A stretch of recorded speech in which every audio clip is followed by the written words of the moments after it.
Ok, quedamos, hermanos, entonces en la pregunta, ¿por qué consideran ustedes que es importante el hecho de conocer este proceso que ha tenido la evolución de la escritura? ¿Y qué tiene que ver con el texto bíblico? ¿Qué tiene que ver con nosotros en la clase?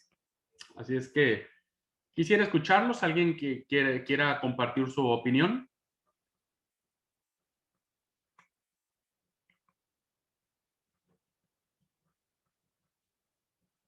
¿Qué se les ocurre pensar? ¿Por qué pasamos toda esta clase hablando de estas formas, ¿no? Las tablas de piedra, de arcilla, el pergamín, el papiro, el código.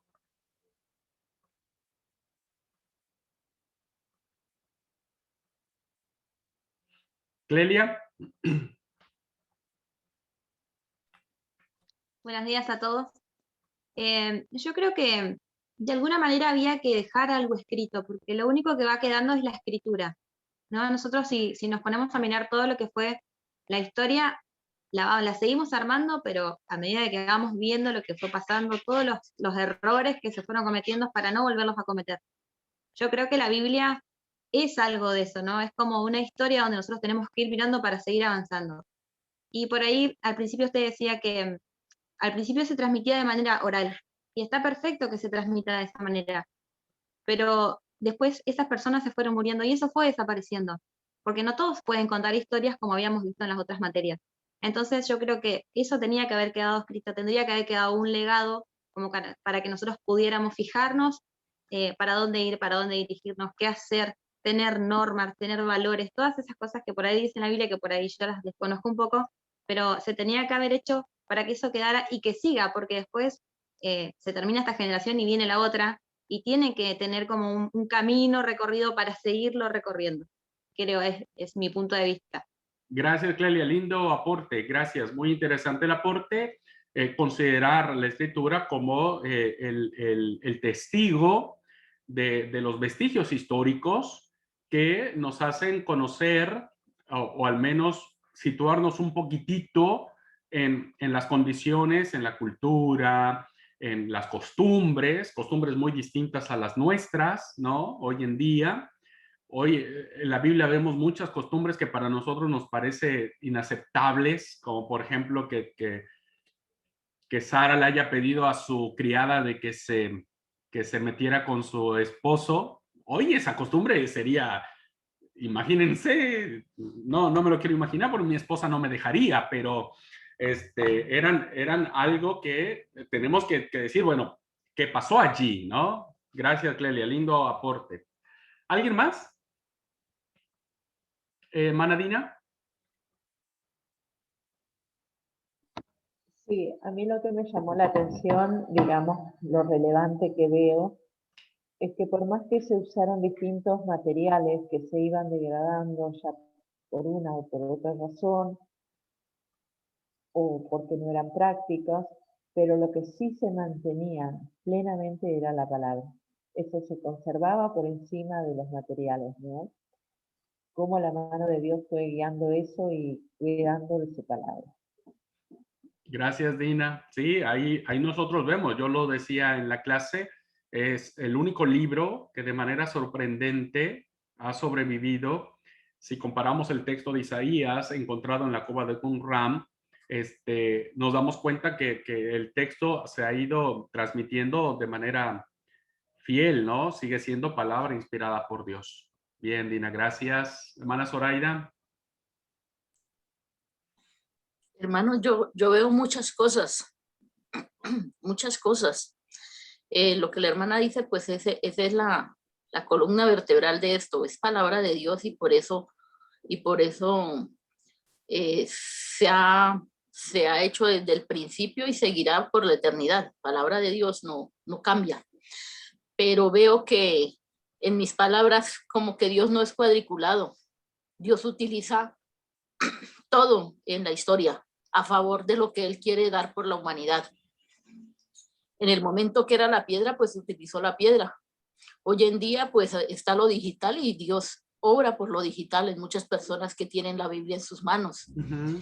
Entonces, veo tan importante de que Dios, así como utilizó hombres que vimos al comienzo de esta, hombres con defectos, con diferentes maneras de vivir y de pensar, así utilizó los materiales, así va utilizando las cosas para que su propósito llegue a todos los seres humanos a través de la historia, los que vivieron, los que estamos viviendo, los que muy seguramente vivirán otras cosas que nosotros no miraremos. Ujú. Entonces veo tanta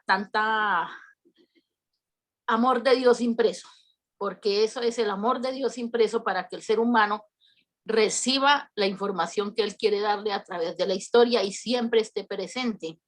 Por eso nada lo ha podido destruir y le ha dado la sabiduría a los hombres para que las cosas que tienen a la mano en el momento las utilicen para llevar adelante esa obra que él nos ha encomendado, porque eso fue lo que pasó. El que puso el papiro, Dios le dio la sabiduría de que el papiro servía, el de la piel, el de la arcilla, así, y cada uno va y lo que más se preservó pues fue eso, la voz de Dios, la palabra de Dios, la esencia y el poder de Dios. Gracias, hermana Zoraida. Dios en la historia, ¿no? Recordemos, creo que en su clase de ética tocaron un punto de eso, el Dios que está dentro de la historia, que forma parte, aún en su trascendencia, utiliza nuestros propios procesos de evolución. Ok. ¿Alguien más? ¿Uno más? ¿Último? Hermana Betty. Sí, buenos días para todos. Estuve reflexionando y me gusta mucho lo que dijo la hermana última que habló, porque en la palabra dice, cielo y tierra pasará, pero mis palabras no pasarán. Y Dios fue utilizando distintos materiales, ¿no? Hasta el día de hoy para que su palabra siga vigente. Alabo a Dios por eso.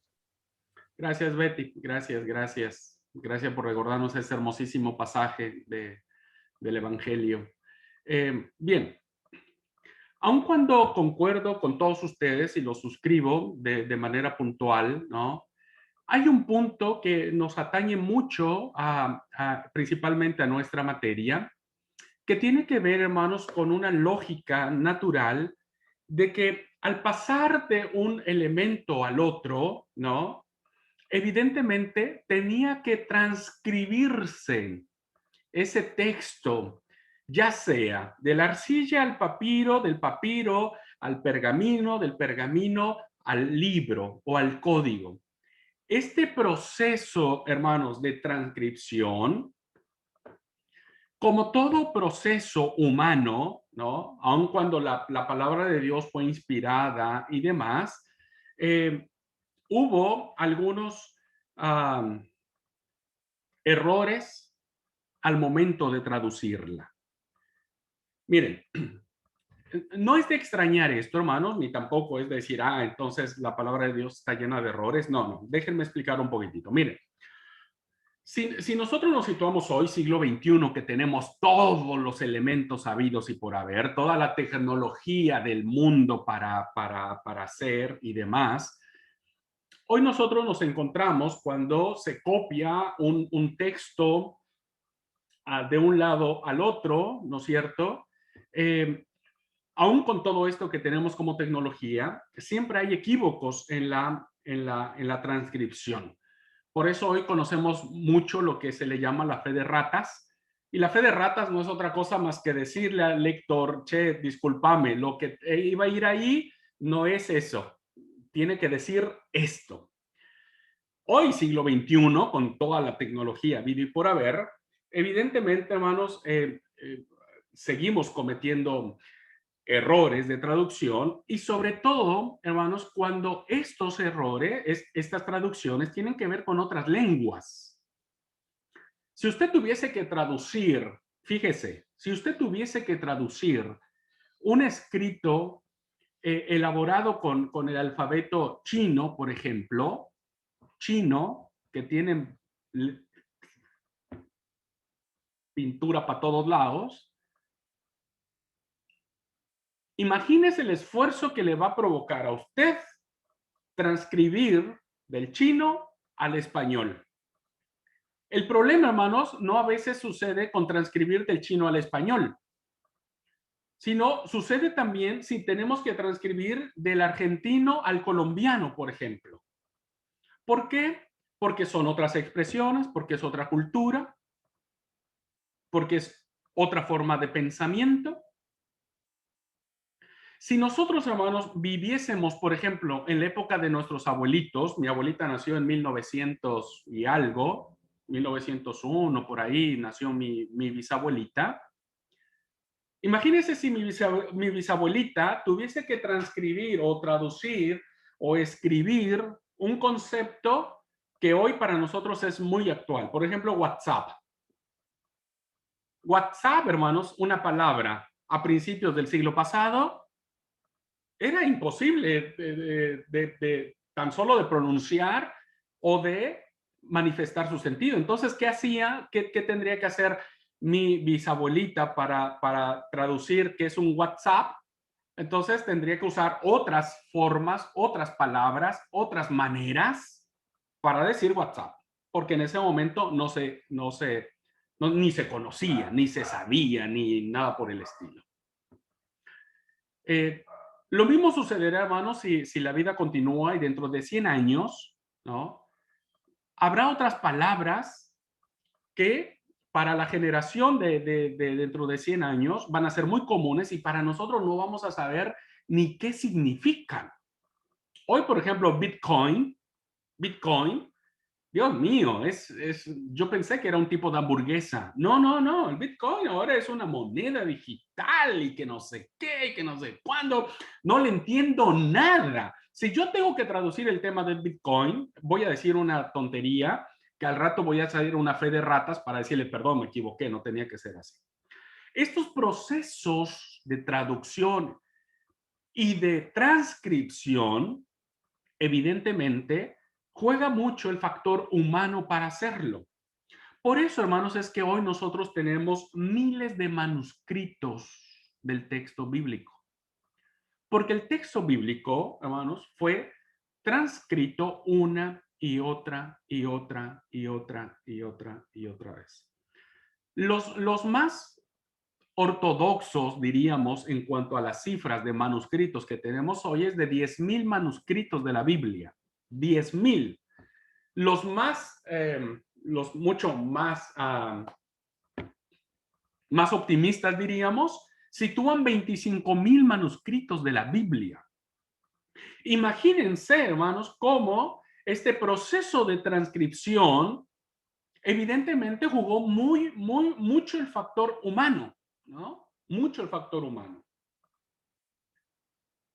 Si uno con tanta tecnología termina equivocando una palabra, entonces, imagínense lo que tendría que haber sido la transcripción del texto bíblico. Sobre todo, hermanos, pensando que el hebreo, el paleohebreo con que se escribe o se empieza a escribir el texto bíblico, solo son consonantes. B, C, D, H, J, K, nuestro alfabeto, pensando en nuestro alfabeto, ¿no? No había vocales. Entonces, imagínense, tiene usted dos palabras, C y Z. C y Z. ¿Qué palabra le gustaría a usted ahí para traducir? ¿Qué cabe en esas dos palabras jugando con las vocales? Esas dos letras, esas dos consonantes, la C y la Z. Casa de cazar. Casa de cazar, ¿no? Pero resulta que el que escribió no sabía que casar, de casarse mutuamente y tomar esposa, era con S. Era con S. Entonces, no es lo mismo casar con Z que casar con S, ¿no? Cambia el sentido totalmente, hermanos. Totalmente. Nada que ver una cosa con la otra. Nada que ver, no se parece. ¿Qué lo cambia? Una sola letra. Una sola letra. Esto, hermanos, en la historia de las traducciones ha jugado un papel muy importante para poder saber si lo que nosotros hoy estamos leyendo es palabra de Dios o no. Voy a compartir mi presentación para continuar con la clase.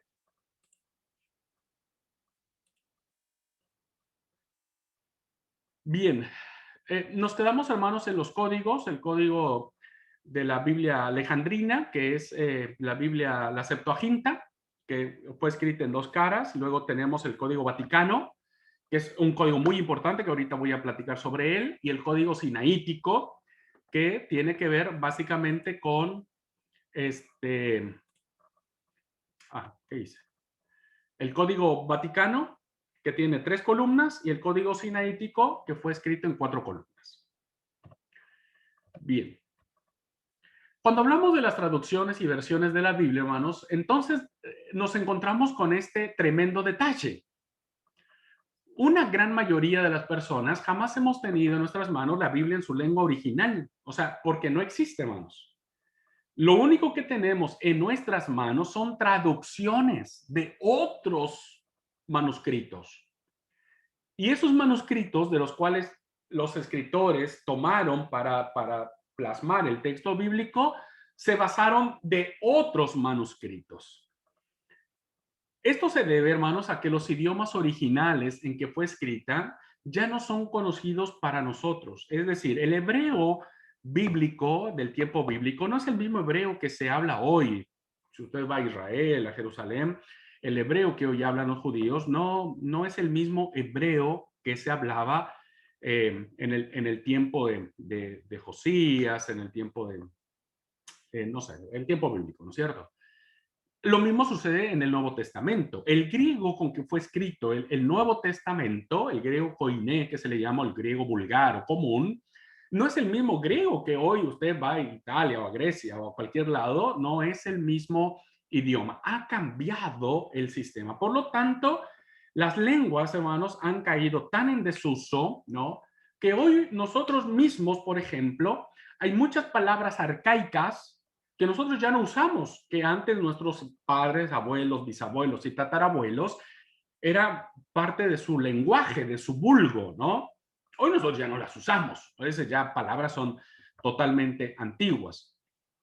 Entonces nos encontramos, hermanos, con el detalle de que estos originales propios del escritor, ¿no? Si consideramos al profeta Isaías en sus primeros capítulos que son de él, no tenemos nada escrito de él.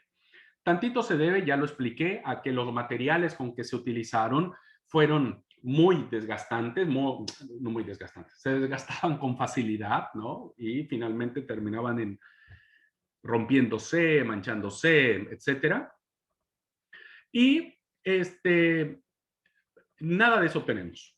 Hoy solamente tenemos a Reina Valera, y resulta que Reina Valera, la traducción que hace Casiodoro de Reina es sobre un texto que vamos a ver mucho más adelante, que también fue transcrito o que fue traducido de otro manuscrito, ¿no?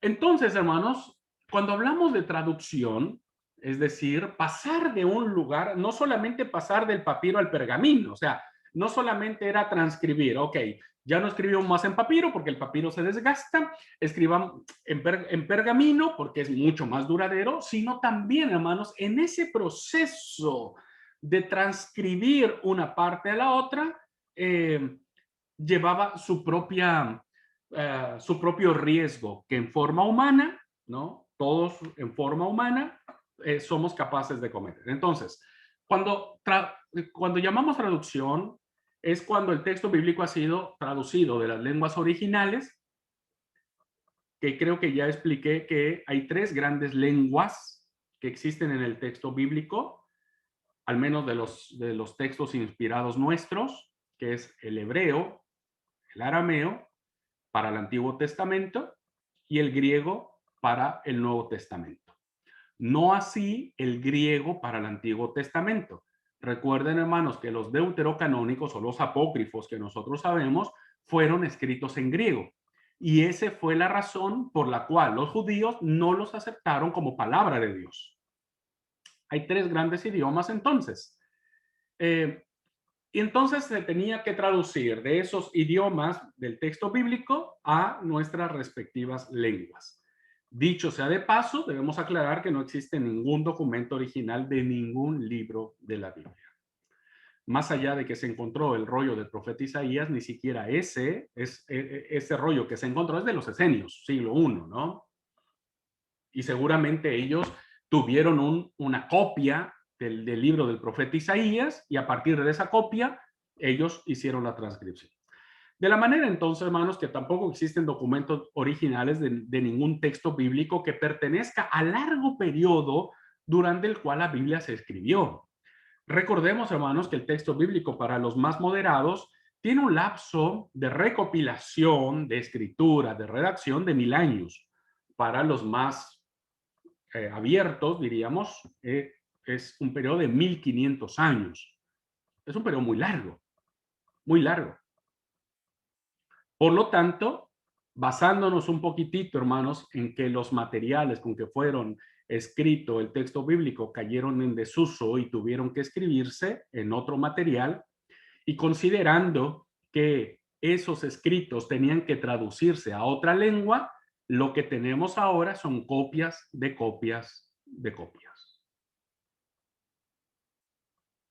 Cuando hablemos sobre la Biblia Septuaginta o la Biblia de los 70 o la Biblia griega, encontraremos, hermanos, que cuando los judíos de la dispersión, que se le conoce una vez que termina el exilio babilónico, muchos judíos no se regresaron a Jerusalén, ¿eh? Ya lo veremos en su oportunidad. Un montón se quedó en Babilonia. ¿Por qué? Porque ya habían hecho negocios, ya se habían casado allá, ya habían hecho su casita, ya no les interesaba volver a Jerusalén. Entonces, muchos de ellos quedaron allí, otros emigraron porque ya se hicieron grandes comerciantes y entonces hubo mucha gente que emigró y se fue para el norte de Egipto, que es Alejandría.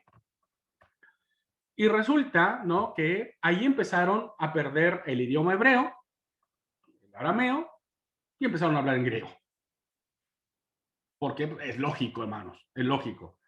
Yo tengo acá algunos años de vivir en Argentina y ya a veces hablo con palabras que son propias de acá, de la cultura argentina, ¿no es cierto? Entonces, si uno va a otro país y vas a un lugar donde habla inglés, obvio que vas a terminar tus hijos o tus nietos hablando inglés. Y eso le pasó a la comunidad judía de Alejandría. Entonces llegó un momento, hermanos, en donde los hijos de esos que se fueron para allá y los nietos de ellos, pues ya no sabían del texto bíblico porque nunca aprendieron hebreo. ¿Ya? Pasa hoy, muchos de nuestros abuelos, aquí en Argentina al menos, son de descendencia alemana. Y hay todavía abuelos nuestros que hablan en alemán. Pero vos le preguntas a los nietos, ni les interesa, ni quieren aprender alemán. Entonces, ¿qué es lo que pasó? Que tuvieron entonces los judíos que traducir la Biblia del hebreo al griego. Y es ahí donde nace la Biblia de los 70, la Biblia Septuaginta o la Biblia griega. Fue por esa razón, por otras más que vamos a ver más adelante. Pero principalmente fue por eso, porque entonces el pueblo judío, ellos ya no entendían nada de la palabra de Dios. Y entonces resultó más fácil traducirla a un lenguaje, a un idioma que ellos ya conocían, y entonces traducen el idioma al griego. El problema, hermanos, como lo vamos a ver en su momento, es que el hebreo, al ser escrito solo con signos, solo con consonantes, no tener vocales, cuando pasa al griego, el griego sí, el griego ya usa vocales. Entonces, cuando traducen un jeroglífico, una figura o una consonante del texto hebreo, los judíos de Alejandría, los famosos 70 eruditos, que ya después vamos a ver la tradición que se da al respecto, por eso se le llama la Biblia de los 70, le dicen, mira, no es casar con Z, es casar con S. ¿Listo? Entonces pusieron en el texto griego casar con S, porque entonces ellos ya pudieron vocalizar el texto bíblico.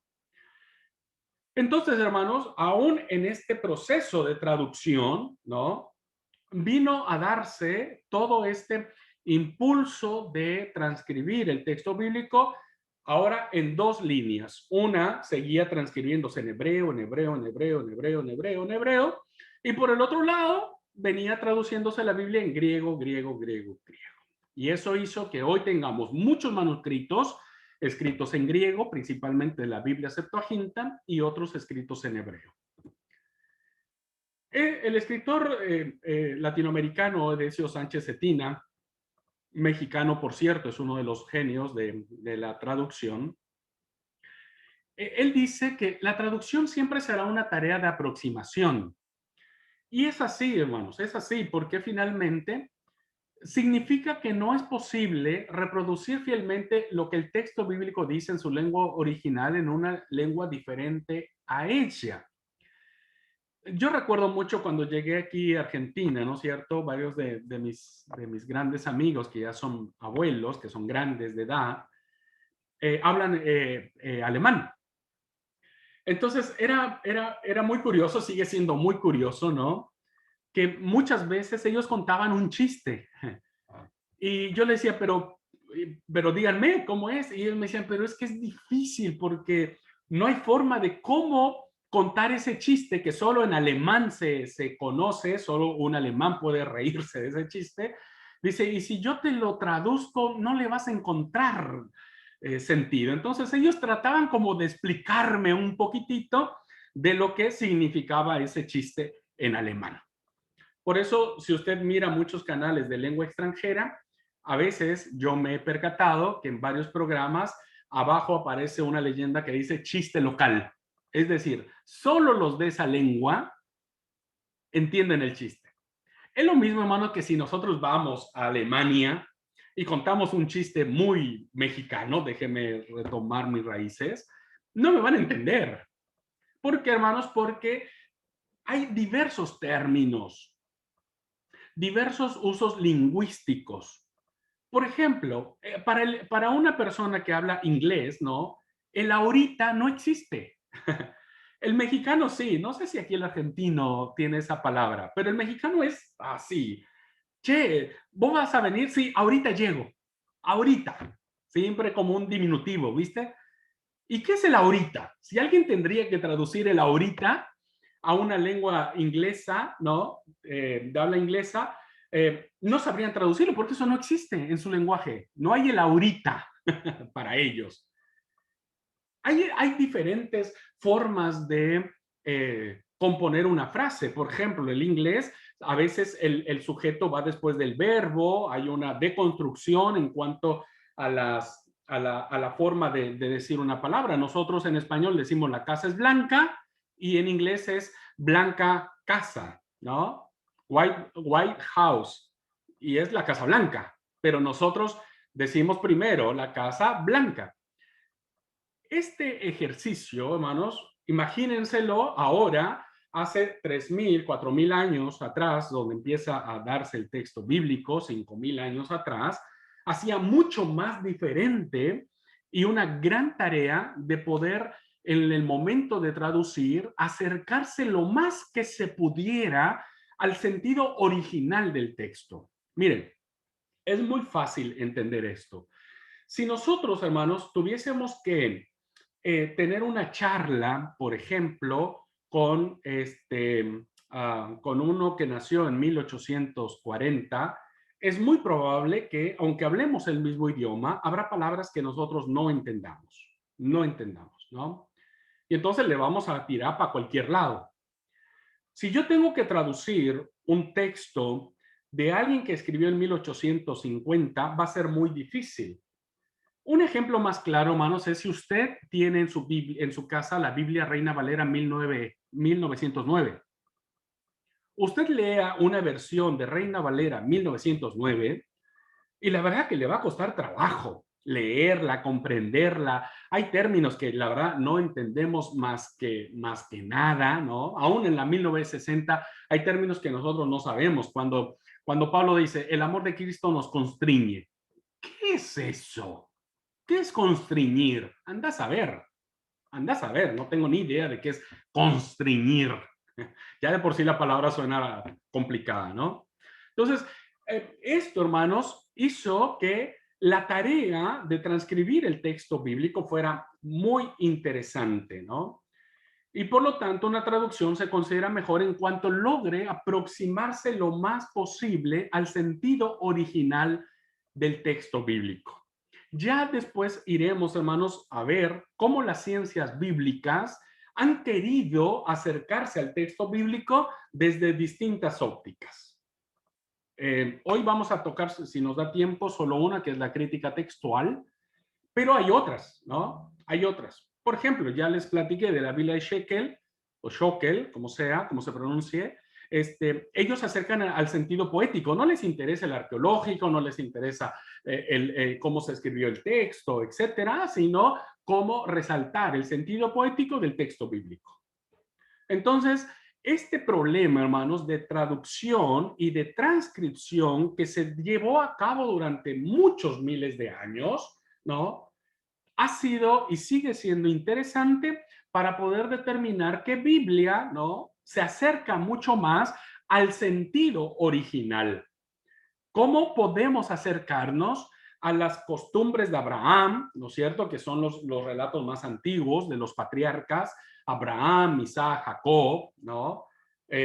¿Cómo acercarnos a esas costumbres, a esas culturas que son muy distantes a nosotros y que evidentemente, hermanos, cuando se plasma el texto bíblico, tuvieron que reconstruir, ¿no?, todos esos escenarios, todas esas formas? Por eso es que hay muchos escritores, hermanos, que a veces exageran un poquitito, ¿no? A veces son, vamos a ver algunos ejemplos, ¿no?, después cuando avancemos en el curso, pero que quedan fijados en el texto bíblico, ¿no?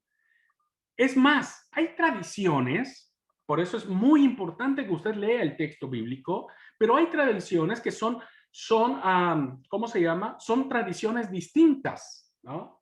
Son tradiciones distintas. A ver, se me ocurre, por ejemplo, pensar en el caso de David. David, o conoce a Saúl en la batalla que tiene con Goliat, o David conoce a Saúl porque él era el que le tocaba el arpa cuando Saúl estaba con los demonios adentro. ¿Cómo conoció David a Saúl? O porque Saúl lo vio al momento en que David fue y encaró a Goliat y lo mató, etcétera, o fue cuando estaba David sentado en el palacio tocando el arpa y le sacaba o le calmaba a los demonios a Saúl. Son dos tradiciones distintas. ¿Qué hizo el copista?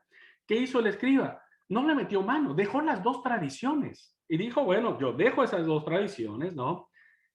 Y después que se arreglen, después que investiguen cuál es la buena. Vamos a ir viendo, hermanos, por qué se da este proceso, y a nosotros podría sonarnos escandaloso que eso sucediera, pero antes era muy común. Entonces el escritor sagrado dijo, listo, no toquemos esto, no hay certeza cuál tradición, si lo conoció por este lado o lo conoció por este otro, dejamos las dos tradiciones y de esa manera enriquezcamos el sentido bíblico. Vean este cuadro comparativo, hermanos, que es muy interesante, que tiene que ver con los escritos más clásicos, diríamos, de la grande literatura filosófica. Y espero que me dé tiempo de explicar este y el siguiente cuadro. Tenemos el autor. ¿Cuándo fue escrita la historia o la obra de estos autores? ¿Cuándo se tiene la copia más temprana, es decir, la copia más cercana a nosotros? ¿Cuánto pasó de tiempo entre que se escribió la obra original y el tiempo que pasó en que se encontró la primera copia, diríamos? ¿Y cuántas copias hoy nosotros tenemos de estas obras clásicas de la filosofía, ¿no? De estos grandes personajes que influyeron un montón en la formación del mundo occidental, nosotros mismos. A ver, en la escuela todavía seguimos estudiando a Platón, a Aristóteles, a Sófocles, a todos estos grandes personajes. Bien, primero, autor César. ¿Cuándo escribió una obra? En el 50 de la era cristiana. Antes de Cristo. La copia más temprana de César es 900 después de Cristo. Pasó un lapso de tiempo, hermanos, de 950 años. Y de esta obra de César tenemos 10 copias. Platón, hermanos, su obra más importante fue en el 350 a.C. La copia más temprana que tenemos de él es del 900. Pasaron 1250 años, hermanos, entre que escribió el original y la primera copia que tenemos. ¿Cuántas tenemos de Platón? 7. Aristóteles, la obra más temprana, 300 años antes de Cristo. La copia más temprana fue en el 1100, que se encontró, que se tiene después de Cristo. El lapso de tiempo que tenemos es de 1400 años y tenemos 5 copias o manuscritos de esta obra. Tudícides, su obra más temprana fue 400 antes de Cristo. La copia más temprana en el 900, lapso 1300 años, 8 copias. Heródoto, 400 años antes de Cristo, su obra original. La copia más temprana que se tiene de él fue de 1100 después de Cristo. ¿Cuánto pasó de tiempo entre eso y el encontrar la más copia? 1000 años.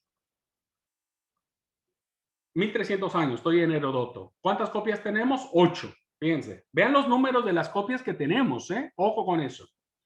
Sófocles fue escrito su obra en el 400 antes de Cristo, se encontró en el 1000 después de Cristo, pasaron 1400 años. ¿Cuántas copias tenemos de Sófocles? Ese es el que más copias se tiene de la obra de Sófocles. Tenemos 100 copias o manuscritos. Tácito fue escrito en el año 100 después de Cristo, ya en la era cristiana. La copia más temprana es de 1100. Pasaron 1000 años, hermanos, de tiempo entre que se escribió y se encuentra la primera obra. ¿Cuántas copias tenemos de Tácito? 20 copias. Y Plinio, el gran historiador romano, tiene su obra en el año 100 después de Cristo. La copia más temprana la encontramos en el 850 después de Cristo y se tienen 750 años de lapso de tiempo con el número de copias. Fíjense, hermanos, cómo estas obras que hoy nadie dudaría de ellas, insisto, siguen siendo parte del plan de estudio de muchos de nosotros en las universidades, cuando hablamos de filosofía, de historia romana, etcétera. Cómo vean los lapsos de tiempo que tuvieron uno y el otro y los números de copias que hoy se tienen. El más que tiene es Sófocles. El más que tiene. Los demás, Platón, Aristóteles, no son muchas copias las que tenemos, sin embargo, hoy las consideramos como ciertas. No hay duda de que esas obras las escribieron estos autores. Ahora, vayamos a ver el texto bíblico, ¿les parece? Hubiese querido tener un tiempo de preguntas, pero déjenme terminar, si ustedes me permiten, esta siguiente lámina, ¿no? El manuscrito más antiguo que tenemos del Nuevo Testamento, fíjense, el primero de ellos es el manuscrito que se llama de John Ryland. Y este manuscrito, déjenme contarles solamente un poquitito qué es. Es un manuscrito, hermanos, que se encontró en el año 130 después de Cristo.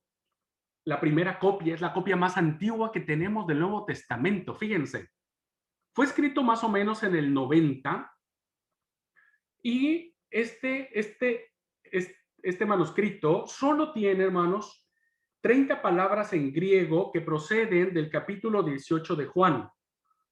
El capítulo 18, versículos del 31 al 33 y versículos 37 y 38 son lo que contiene este manuscrito más antiguo. Desafortunadamente no tenemos todo el texto, pero las mismas palabras que aparecen en este manuscrito, ¿no? Son las mismas palabras que hoy tenemos en nuestras traducciones. ¿Cuánto tiempo pasó, hermanos, entre el manuscrito original, el escrito original y la primera copia? Y bueno, pasaron 40 años. Fíjense, 40 años entre una y otra. Es decir, que ese tiempo es muy bueno porque nos garantiza la fidelidad del texto bíblico, ¿no es cierto? O sea, en ese lapso de 40 años es muy difícil saber que el sentido original del texto fue cambiado. Es muy difícil. Muy difícil. 40 años es un lapso de tiempo muy pronto para determinar que la fidelidad del texto, al menos de este pasaje de Juan, es real. Habrá una clase especial para hablar sobre los rollos. El otro rollo, hermanos, que es el de el papyrus de Bodmer, es un rollo que se encontró, que fue escrito en el año 90, la primera copia se encuentra en el 150, 200 aproximadamente, y este, hermanos, es un papiro que contiene los primeros 13 capítulos de Juan en griego. Y está en perfectas condiciones, y además tiene algunos fragmentos de capítulos restantes. Más o menos, hermanos, se encuentra en esa fecha, 150, 200, ¿no? Este papiro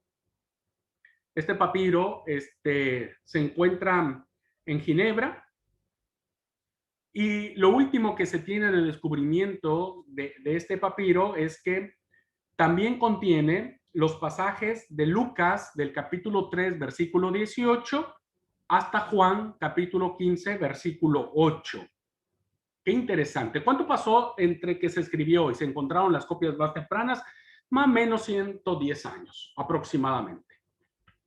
Qué interesante, hermanos. Es muy interesante las fechas que tenemos de los primeros documentos. Desafortunadamente, estos dos documentos, como vamos a ver el siguiente, que es el papiro de Chester Beatty, no contienen todo el texto bíblico, pero al menos esos vestigios que se han encontrado y que datan de la era cristiana, hermanos, que data muy cerquita de los hechos que se narran, ¿no?, de los primeros apóstoles, nos da la satisfacción de saber que lo que estamos leyendo es palabra de Dios. No así los otros documentos que ya vimos, que tienen un montón de años que transcurrieron y que pudieron cambiarse tantas veces y cuantas veces pudieran suceder. El Chester Beatty, hermanos, el papiro, data del siglo III aproximadamente, ¿no? Incluye porciones del Antiguo y del Nuevo Testamento. Solo porciones, no tiene todo, pero aquí algo que tiene interesante el Chester es que abarca también fragmentos del Antiguo Testamento. Son 11 códices de papiro los que se tienen, 7 del Antiguo Testamento y 3 del Nuevo Testamento, y hay una parte del libro de Enoch, que nosotros sabemos que no es inspirado, pero que circulaba ya en aquellos tiempos. Las copias más antiguas que se tienen de este papiro, hermanos, contienen las epístolas paulinas, las cartas de Pablo y algunos, especialmente las cartas de Primera, Segunda de Timoteo y Tito, que están en este. Proporciona el papiro Chester Beatty algunas porciones de los 4 evangelios y Hechos de los Apóstoles. Es decir, hermanos, que este documento, que tiene más o menos 200 años que pasó entre que fue escrito, ahí dice 20, pero es un poco más, es mucho más certero en cuanto al contenido del texto bíblico. El Código Vaticano, hermanos, es el famoso código que está en el Vaticano, por eso se le llama Código Vaticano. Se lo adjudicaron, es una larga historia, no lo voy a contar ahora, pero bueno, se encontró un código y los tipos se adueñaron de él y lo tienen. Por eso se le llama, está en la Biblioteca Vaticana, que data del siglo IV, aproximadamente 325. Es muy importante que chequen estas fechas, porque ahora les voy a explicar qué tienen de relevante estas fechas de las primeras copias. Ojo con eso. No nos va a dar tiempo verlo en esta clase, pero por favor tengan presente estas fechas donde se encuentran las primeras copias, ¿no? Tiene una razón muy de peso para entender nuestras Biblias hoy. Bueno, el Código Vaticano, que ya es un libro, ya no es forma de rollo, fue escrito entre el 60 y 90 y la primera copia, 325, pasaron 265 años Pero este es el documento, hermanos, que incluye todo el Nuevo Testamento y la mayoría del Antiguo Testamento. Este código va a ser fundamental para la base de las distintas traducciones que nosotros hoy estamos manejando. Muchas Biblias nuestras actuales tomarán el Código Vaticano como referencia para esto, principalmente las Biblias católicas. Por eso es que la Biblia católica, en cuanto a la traducción, es interesante, porque ellos tienen de primera mano este documento, ¿no? Entonces, bueno, nos llevan cierta ventaja.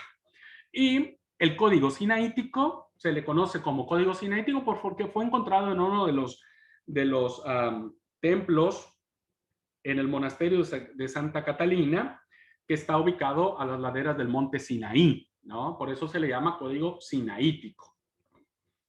Y este código tiene una historia fascinante, pero la voy a platicar cuando lleguemos a la historia de los manuscritos, ¿no? Perdón, hice una revoltura interesante. El código sinaítico es el que tiene todo el Antiguo Testamento y el Nuevo Testamento. Perdón, es el código sinaítico, no el Vaticano. El Vaticano, hermanos, tiene, ahora les digo, el Antiguo Testamento en griego, que es el más antiguo, es uno de los documentos que tiene la base en la Septuaginta, y el Nuevo Testamento hasta Hebreos 9:14. Después de Hebreos 9:14 no existe, no hay dentro del Código Vaticano, ¿no? Lo que sí tiene el Código Sinaítico es lo que les decía, la mayoría del Nuevo Testamento y del Antiguo Testamento. Estos dos códigos serán fundamentales en la traducción, tanto el Vaticano como el Sinaítico. Después hablaremos mucho más de eso, solamente quería decirles, estos documentos que tenemos o manuscritos más antiguos, voy a checar algunos documentos que también aparecen en la Cueva de Qumran. Son los documentos más fidedignos que nosotros tenemos para saber que entre más antiguo sea el manuscrito, más certeza se tiene de que ese manuscrito fue tomado de un manuscrito mucho más cercano al manuscrito original. ¿Me explico, hermanos? Por eso es muy importante saber que las traducciones que hoy nosotros manejamos del texto bíblico tienen que ver con las fechas en que se encuentran estos manuscritos más antiguos. Solo para terminar, les diré la frase de McDowell que aparece acá y dice que tenemos más de 24,000 copias de manuscritos o de porciones del Nuevo Testamento. Esta imagen que aparece aquí, hermanos, que está en su pantalla, es el código de Rylands. Son las palabras que aparecen en el Evangelio de Juan, lo que se encontró, en lo más antiguo, ¿no? La verdad es una imagen, sería hermosísimo verlo en persona. Yo moriría por ver algo así, pero bueno, no se puede. En fin, tenemos 24,000 copias del Nuevo Testamento. Imagínense, Sófocles es el que tiene 100, es el que tiene más porciones. Nosotros tenemos 24,000 y todas ellas, hermanos, están coincidiendo de una manera sorprendente y sobrenatural. Ningún otro documento antiguo aún comienza a acercarse a estos números y certificación. Lo más que se tiene es la Ilíada, que ya es mucho más de acá, ya es de nuestro siglo, la Ilíada de Homero, que tiene 643 manuscritos, ¿no? En comparación al texto bíblico, nosotros, gracias a la providencia divina, podemos decir que todos esos manuscritos, aun con ese proceso de transcripción que se tuvo, ¿no? Dios fue guiando para que los errores que contienen algunas copias, ¿no? No afectan bajo ninguna circunstancia la infalibilidad ni la inerrancia del texto bíblico. Bien, hasta acá voy a dejar la clase porque en la próxima clase, hermanos, estaremos analizando estas fechas. ¿Por qué son importantes conocer estas fechas del texto bíblico? Para esto, hermanos, estos datos que yo tomé, este cuadrito que yo tomé, que lo mostré, está en un estudio que encontré, me pareció muy interesante, del texto bíblico en internet, que lo voy a subir hoy a la plataforma. Entonces, en la plataforma ustedes encontrarán 2 recursos por si no tienen nada que hacer el fin de semana, ¿no? si quieren estudiar un poquitito sobre la clase. Bien, tendrán 2 recursos. El primero de ellos es la lectura de este, ¿cómo se llama? De este estudio, ¿no? Y que me parece que será muy importante que lo lean para que lo que vamos a explicar en la próxima clase, ustedes tengan una idea ya más clara de lo que vamos a hablar, ¿no? Sobre todo el tema de las fechas. Me pareció muy importante, va a estar en la plataforma, solo denle clic y les va a aparecer el estudio este, ¿no? Y el otro recurso que me parece muy, muy importante es una conferencia que dicta el doctor Samuel Pérez Milos en una jornada de conferencias de la Sociedad Bíblica que se hizo en Buenos Aires, Argentina, y que no tiene ningún desperdicio. La verdad que es un erudito del texto bíblico, principalmente del texto griego. Tiene algunos conceptos muy interesantes, muy interesantes. Ojalá ustedes lo capten los conceptos que tiene el doctor Samuel Pérez Milos. Hagan algunas anotaciones, porque me parece que lo que él va a decir les da a ustedes para hacer algunas anotaciones de esta conferencia. Y que tiene que ver con los idiomas de la Biblia y que tiene que ver con las traducciones de la Biblia. Él dará también algunas sugerencias de qué textos bíblicos podrían estar en nuestras bibliotecas, pero la verdad es que es un especialista en el texto bíblico. Él es el que ha hecho la traducción del griego del Evangelio de Lucas, que si no mal recuerdo, no sé si aparece en el comentario del siglo XXI o en algún otro comentario. Voy a ver dónde está el comentario que hace el doctor Pérez Milos sobre Lucas. Es un erudito en griego. Y la verdad que no tiene desperdicio. Así es que les recomiendo para este fin de semana estas 2 lecturas, ¿no? Y yo creo que la próxima clase termino con esta unidad temática. Si tienen algunas dudas, hermanos, de lo que han visto en clase, por favor escríbanlas para que no se les olvide. Y en la próxima sesión iniciamos con una serie de preguntas y respuestas, si es que las tienen. Pueden volver a mirar la clase grabada por si alguna otra duda tienen, ¿no?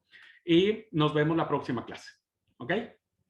Bueno, muchas gracias, hermanos, por su atención y vamos a cerrar este tiempo con una oración, ¿ok?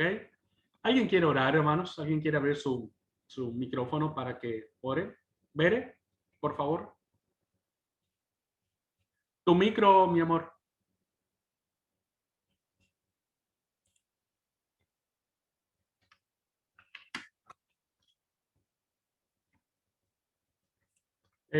No se oye, mi vida. No sé qué pasa tu micro.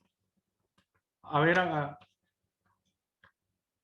no, creo que tenés que ponerte el auricular, me parece. A ver.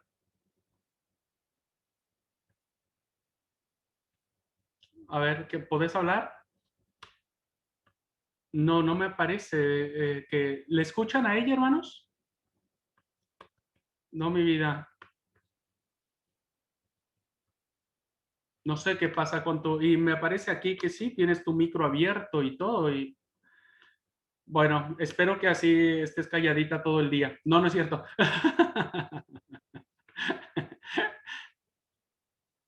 Está bien, mi amor, no te preocupes. Gracias. ¿Alguien más, hermanos, quiere tomar el lugar de Bere?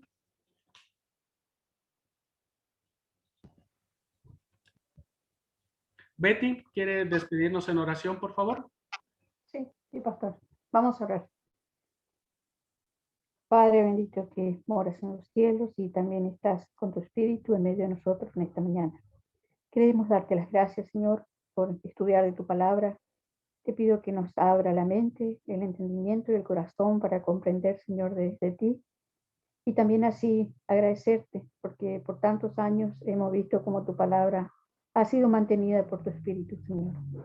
Bendice a nuestro profesor, el pastor Abraham, a su familia, a su esposa, y también a todos mis hermanos, los que están hoy aquí, los que van a ver grabado este estudio.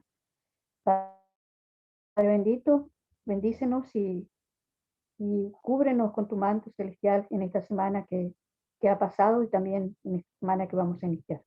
Todo esto te lo pedimos, te lo agradecemos, Señor, en el nombre de Jesús. Amén. Muchas gracias, hermanos. Que Dios los bendiga. Feliz fin de semana, feliz sábado para todos. Bien, hermano. Nos vemos, gracias. hermano. Hermanos, bendiciones.